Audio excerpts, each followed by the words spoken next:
Hi, this is Christina, and I wanted to talk about a point that came up while I was watching Mike's video called Self-Righteous Addiction. And in this video, he's talking about, these battle of the minds and this point of like imposing ourselves onto another through, battling with each other and conflicting with each other and wanting to kind of have the upper hand is what I got from it. It was the point that was brought up within me of this point of like wanting to have the upper hand, wanting to be even like of service or of support to someone, but within separation of ourselves in that we're trying to gain something from someone else.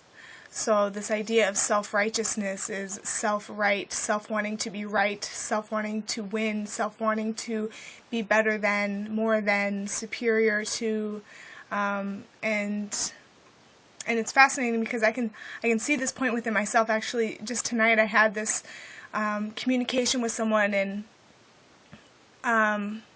the way that he was speaking to me, I took within myself as a reaction. I reacted to what he was saying, and I was attempting to defend myself because I felt like powerless, and I felt like I wasn't in control and he was winning, and he was right with what he was saying. He was suggesting some points to me, some practical points for me to consider, and instead of taking these considerations within myself and applying them to myself in my life and my actions, I took a defense of like, it was like he was attacking me, which he wasn't, but I took it as that. So it's like creating this battle within a communication with someone and feeling like I was losing power, I was losing control. And so my way to get back control or power was to defend myself and to say that he was wrong for saying these things. And specifically what I can see within this point is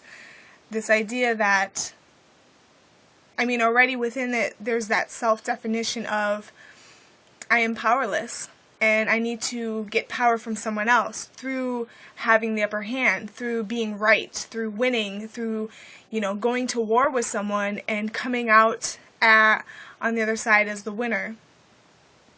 And so within that already, there's a definition of self in separation of self where I tell myself that I am powerless and I need to get power from this outside source. So again, another point of separating myself from myself and looking outside of myself for power. And this idea that we even need power. What is power? Why it seems we have defined power to be something that obviously it's a point of separation. The way that power is currently defined is like to have something more than another, to be more than another, to be better than another, to be powerful in that it's almost like I'm controlling the situation in that I'm the powerful one, I'm stronger, I'm better, I'm smarter, I'm wiser, I'm whatever it is. It's, it's all based in separation of self because self originally created that definition and accepted that definition of self being powerless. Yeah, I guess I actually feel a little spaced in this video. The points specifically that I want to touch on, I feel like I can't quite grasp it. And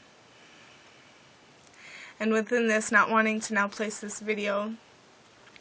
But going back to the video while I was watching Mike's video, another point that came up within me in relation to self-power, in relation to self-righteousness, self-wanting to be right. I can see this also within myself when I am supporting others.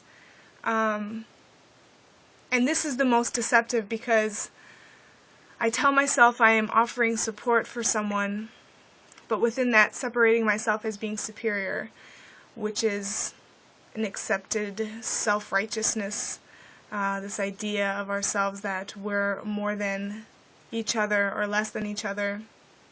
But me, when certain situations where I find myself supporting someone, I get like this energy high from it where I'm like, I'm helping someone, I'm supporting someone, and And it's within this idea that I'm smarter than this person, or not even smarter, but I've realized more than this person.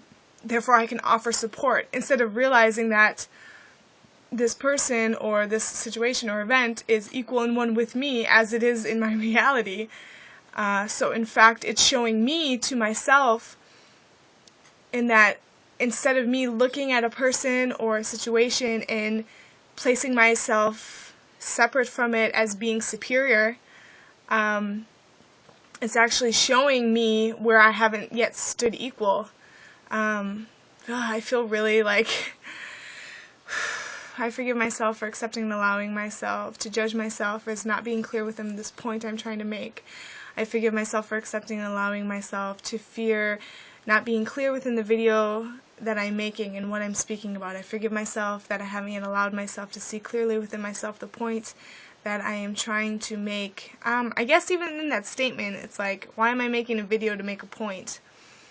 I mean, it's almost like an expectation. I'm expecting this grand message to be given, and people will be in awe of it, and fuck, it's really like the point, I think, is that humans are fucking ego-driven parasites that feed off each other in separation of each other and not seeing we are one and equal, trying to have power and control, and within that, wanting to be right. Yeah, fascinating. I guess I have no point in this video, except to expose the